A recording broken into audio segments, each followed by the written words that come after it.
missed it. No problem. Hello, everybody. Welcome to a Three Geeks interview. It's Jason and Max here. You're not seeing things. We do not have John this evening, but we do have Sam Kwasman with us tonight. Sam, how you doing? Good. How are you? I am doing fantastic. Great. So tell us about yourself. Oh, well, I'm an actor. I do cartoon voices. I used to do Donald Duck. Now I'm Little Quacker for Tom and Jerry cartoons. So I'll put my glasses on. You know, he sounds like this.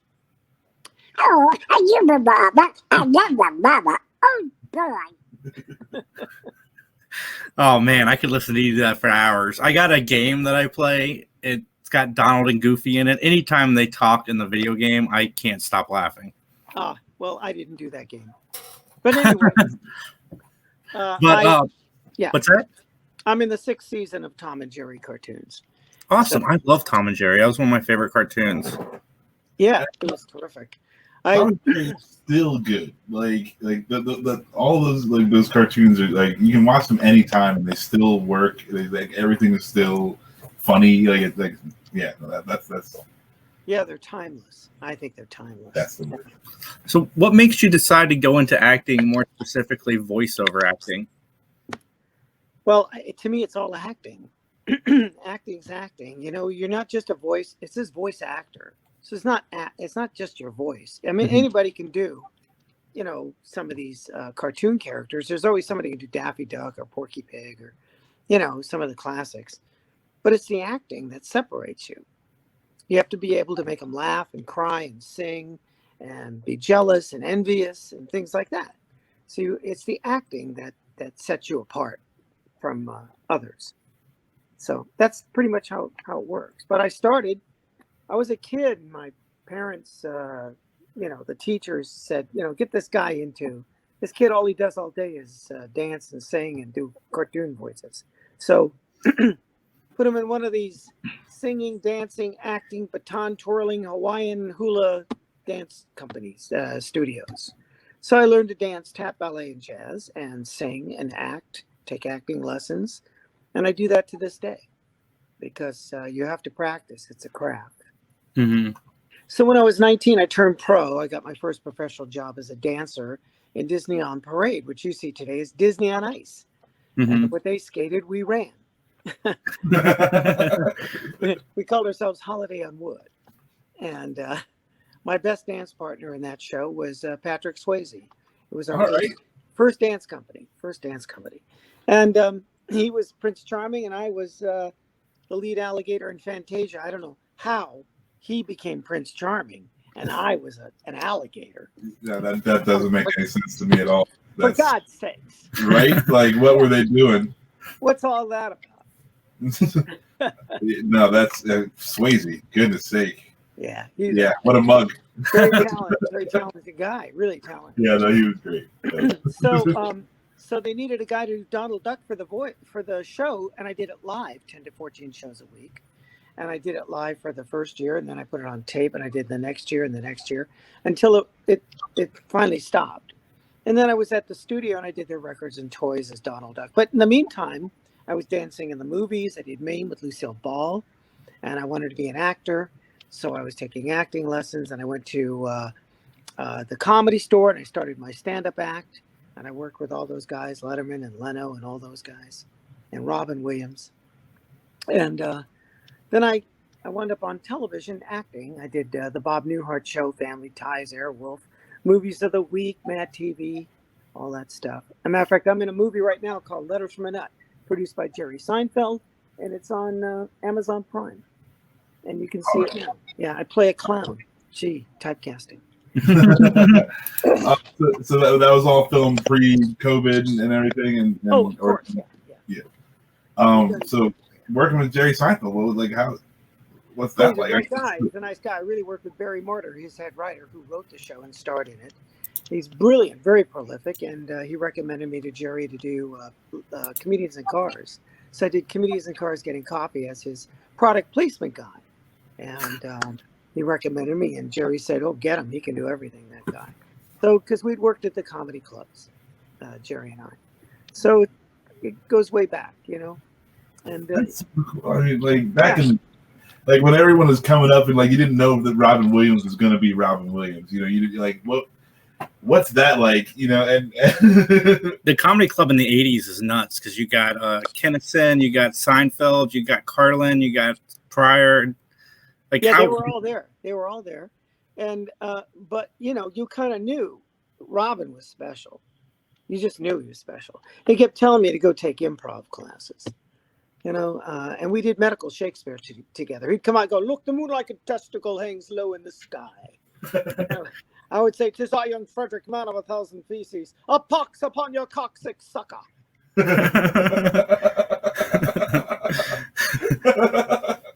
Alas, for incest, I knew her well, fellatio, et tu uterus. No, that's great. Okay. You never know who's going to call us. Are you there? Yeah. We're here. Sorry, yeah, we're breaking up a little bit. That's the first time that's happened. Nobody ever called. So anyway, yeah. So he was really special, and a nice guy, really nice guy. Very quiet off stage. So, but I did Maine with Lucille Ball. I was really a serious song and dance man, musical comedy, sing, dance, act. I was going to ask you about that. What's that like working with Lucille Ball? Well, Lucy was serious woman. But she would tell me stories. I was just a kid, and I was jumping over the hedges and doing all the heavy work.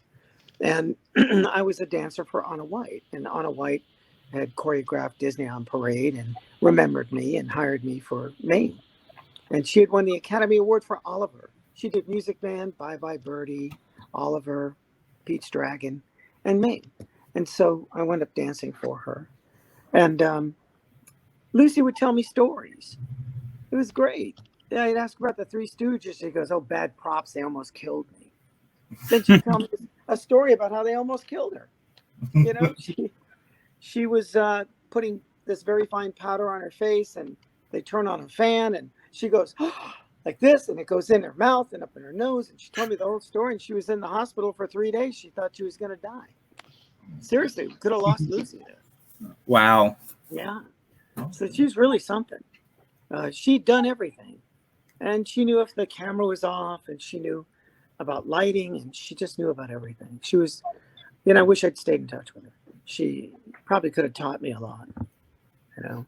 So how was your episode of Family Ties? Did you get to work close with Michael J. Fox?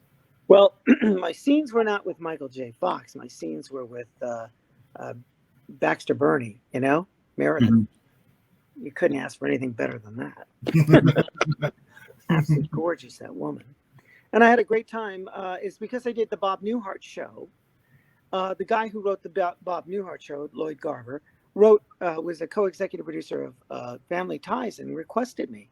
I ran into him at the Paramount Live. Said, you know, I could use you on one of the episodes. I said, great. So he brought me in, and I wound up on the show. And that was a lot of fun. But the Bob Newhart show just doesn't die. I don't know what it is about it, but I played a ventriloquist who believed the dummy was real and wanted to leave the act. And this is when Bob was a psychiatrist. So here it is, decades later, and Bob turns 90 last year, right? And the Wall Street Journal does top 10 of every season, and I come out number 2 with my performance with Bob. And then they ask all these celebrities what they liked about the Bob Newhart show. And Conan says, well, I saw this ventriloquist on the Bob Newhart show, and I wanted to be a comedian. So I'm responsible for Conan's career. This whole that's pretty awesome. Yeah. Well, I think it's more like Bob is responsible. But it's really nice cool. To be. Go ahead. I'm sorry, that's just really cool. So you're like, okay, well, hey, you know, you got your shot. You're doing the Disney on Parade, and from that, you know, like, hey, you know, like somebody knew you, and obviously, you know, you're good enough. But you know, like then you know, you got this other shot from that, and then you know, like you're doing this, and you move on there because somebody met you doing that, and then that's just really, really cool to me. Like you've done all these amazing things, worked with all these people, and then you know, it's just like, oh yeah, well, this guy, you know, I knew him from us dancing together at Disney, or you know, like whatever. Yeah. Yeah, well, I mean, it's just, if you're in the business, one thing might lead to another, and sometimes they don't lead to anything. So you never know. I was going to be a semi-regular on the Bob Newhart show, but Bob quit, and that was the end of that. So I'd forgotten about it and moved on. And here it is many years later, and it's come back, this one little episode. And Conan sends everybody to my site, on my website, and to my YouTube site to watch the Bob Newhart show with me as a ventriloquist. I haven't seen the Bob Newhart show yet, but it's definitely on my list. And I know that his second show, I know how that ends, and I think that's one of the most brilliant series finales of all time, where his character wakes up and it's actually the character from the first show just dreaming that whole second series. Yeah, that was a great idea. It was brilliant. I never did that show, but I think once you do Bob Newhart show, I think they don't really bring you back for anything else. So, but it would have been a great experience to be a semi-regular on the series. And I knew Jack Riley from the Comedy Store, who played Mr. Carlin.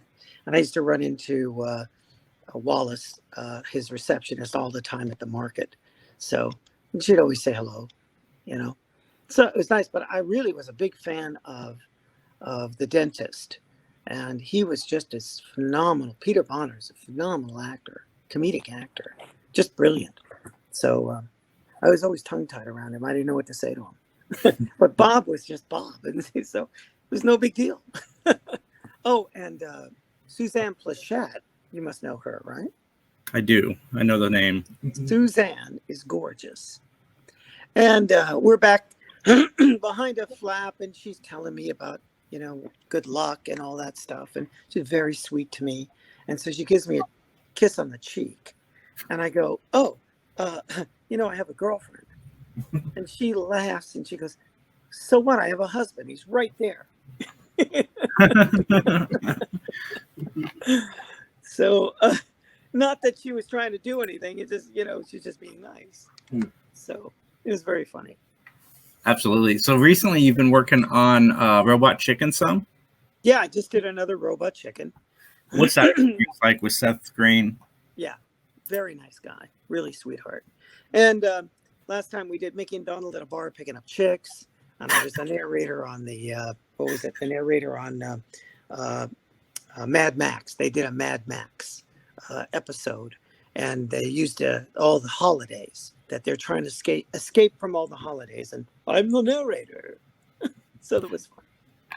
Obviously, I know how you got your inspiration for Donald Duck and stuff, but where do you find the voices when you do a narrator or when you appear on Ghostbusters, the animated series? Where do those voices come from? You look at the character and you see the character that you're going to do the voice for. And you give him a life. In other words, he has a really big nose. I just did one with a guy with a big nose, and he's an old curmudgeon. So, you could have made him like this, he's talking like this. Yeah, what are you doing? I know what you're up to, making him really using something maybe nasal and back in the throat. Well, and give him what you think it looks like. Give him a voice that would match his face. So, and then you give him a range, an acting range. He's happy, he's sad, he's conceited, he's envious. Nobody loves me, that kind of thing. So that's what you do. You look for the emotional range, and you look for the emotion behind the lines. And there you go. I'm teaching. Yeah, we were just talking with another voice actor recently, and he was like, they don't give you a whole lot coming in, so it's really on you to just kind of decide what, and then sometimes they don't even give you, they don't even give you a picture. They don't show you what you're looking at. They give you a description. He's an old guy. He's got a big nose, and he's jealous, and he's envious, and he's this. Okay, go. So what are you gonna do? So you take a shot. So I want to talk about your stand-up. What made you decide to follow that path as well? Stand-up's one of the hardest gigs in the world. It's my favorite form of art. I love stand-up comedy. I could be at the comedy club every day watching people do it. I think it's amazing. Well, I was taught as an actor to learn as much as you possibly can. So I learned to sing, dance, act, write jokes, write comedy. As a matter of fact, I submit ideas to Tom and Jerry show. I sold a couple of them, and so I'm always allowed to. They've always asked me to submit ideas for Tom and Jerry. So I write up these stories and send them in. I've sold about 5 or 6 of them. So you learn to write. You learn how to set up a joke. There's formula jokes. There's set up punchline. Like I love to do. I went to a singles dance the other day. The age group was 40 to 60 plus. Only the plus showed up. I ordered a glass of water. Somebody's teeth were in it. And they were my teeth. And I won the raffle, oxygen. So this is how you learn to write. And you learn all about jokes and timing and the energy you get from the audience.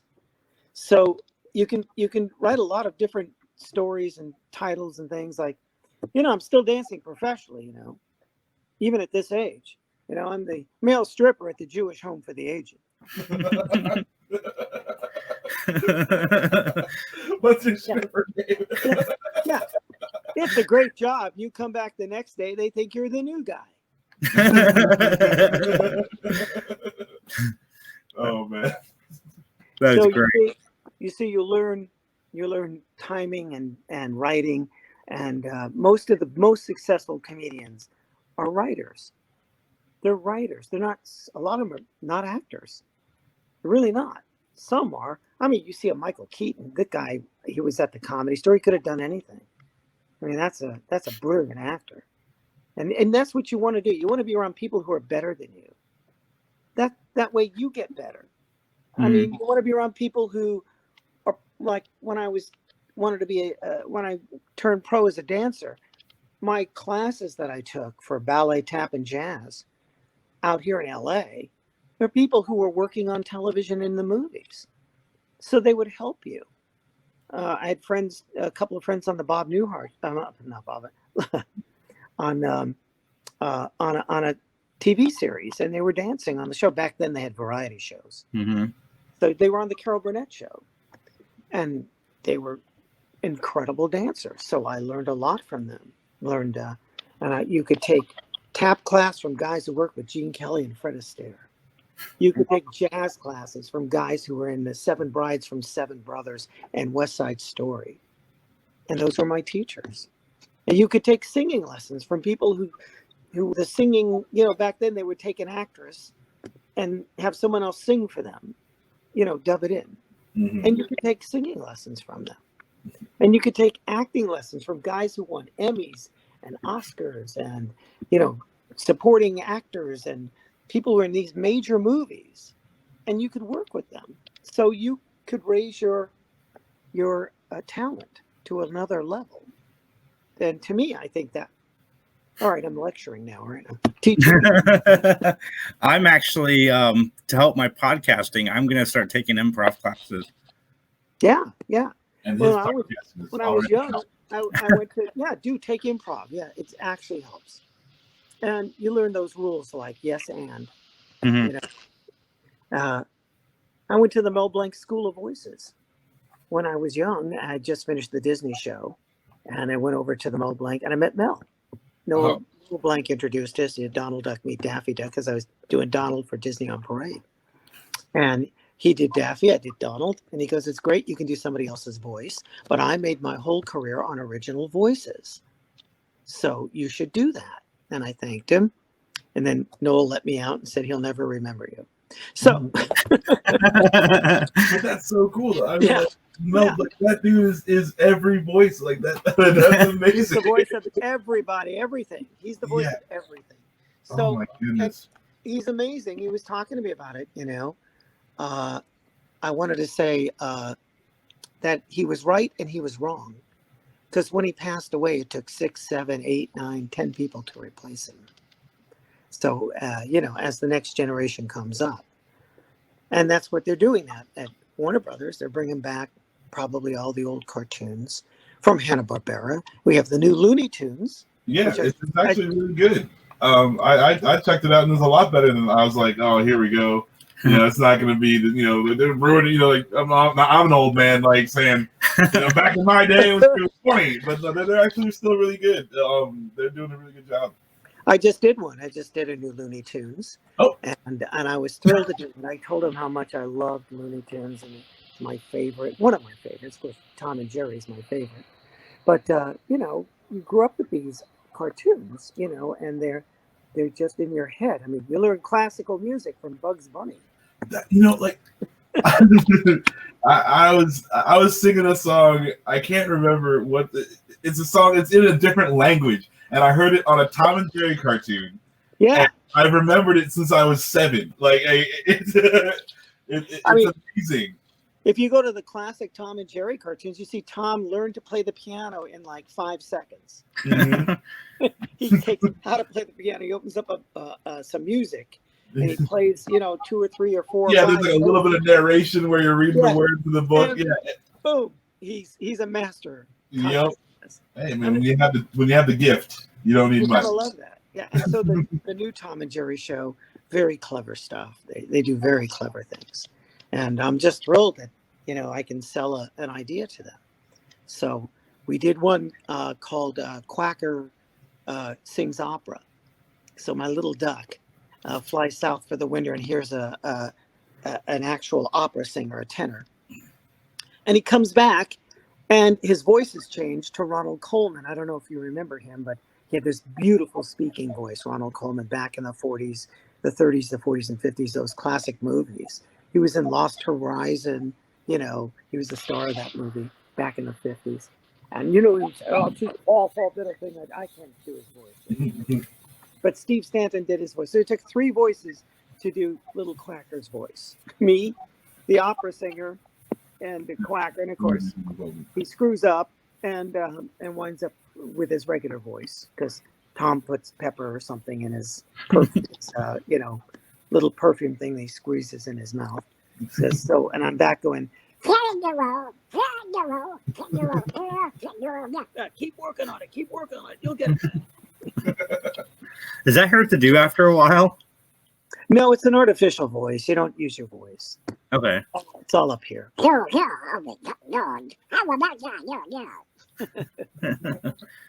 could do supercalifragilisticexpialidocious. Here we go.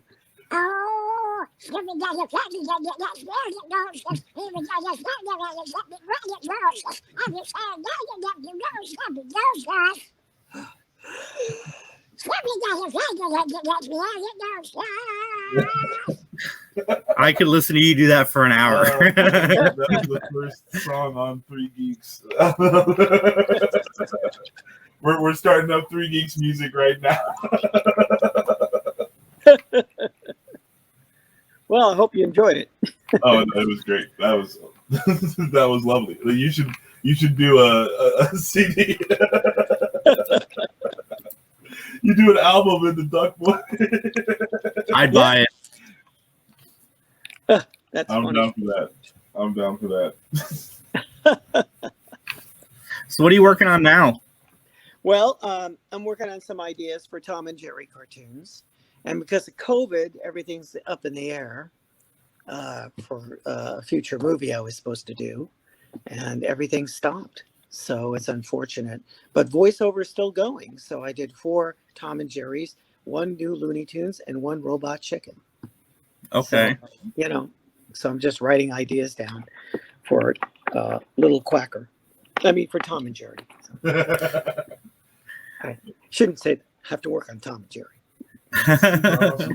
Working with Looney Tunes and Tom and Jerry, like that is so super cool. Like, I mean, I love those old cartoons. Like I prefer cartoons to like real life stuff. So yeah, Tom and Jerry, especially, and the old Looney Tunes, like that was like it for me. That's like right there where I fell in love with this stuff, and that's so super cool that you're still working with them. Like that's just really awesome.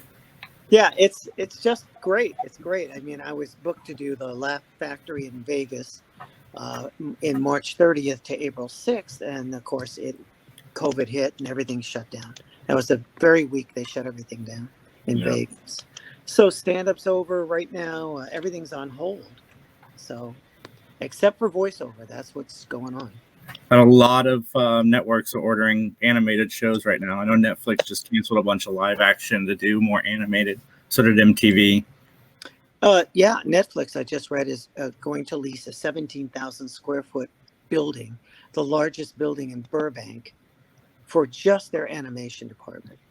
I'm so down. I'm so down. Yeah, Bring it on. Yes, Netflix. Yes, Netflix. The thing is to get in there, and work with them, be able to audition.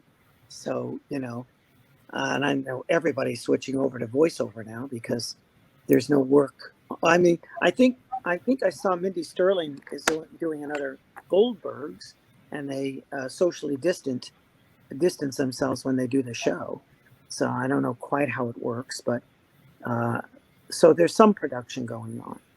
I heard like on the set of Riverdale, after they kiss on the show, they have to go and like swig mouthwash for like 5 minutes, and then they go back out and they do the kiss scene, and then they leave, and then they do more mouthwash. I thought they weren't even allowed to have kiss scenes right now. Apparently, I have no idea. I mean, I've never been in my entire career done a kissing scene with anybody, anywhere, ever. It's not too late. It can still happen. Even my last date, and because of COVID now, I've stopped dating completely, and I've saved a fortune, more than Geico. That's more than 15%.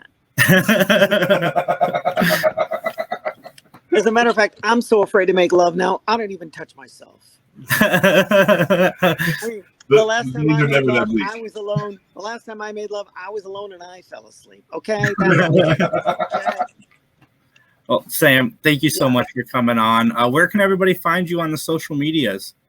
Oh, I'm on SamK3000, SAMKAY3000.com.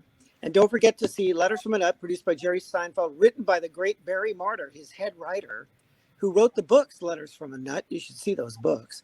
And the movie's on Amazon Prime, and it's very funny. It's G-rated. It's for general audiences. Anybody can watch it.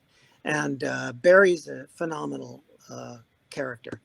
Phenomenal comedy writer, prolific writer, just amazing. Absolutely. I'll put the links to both of those things in the description of this video. Thanks, everybody, for tuning in. Leave us a comment. Let us know what you thought. Check out Sam's work. He's a funny guy. Go watch some old Tom and Jerry cartoons right now. Go do it. Watch the new ones. Watch the new Tom and Jerry cartoons, too. Watch them both. Thank you, everybody, for tuning in. Good night. Good night. Bye-bye.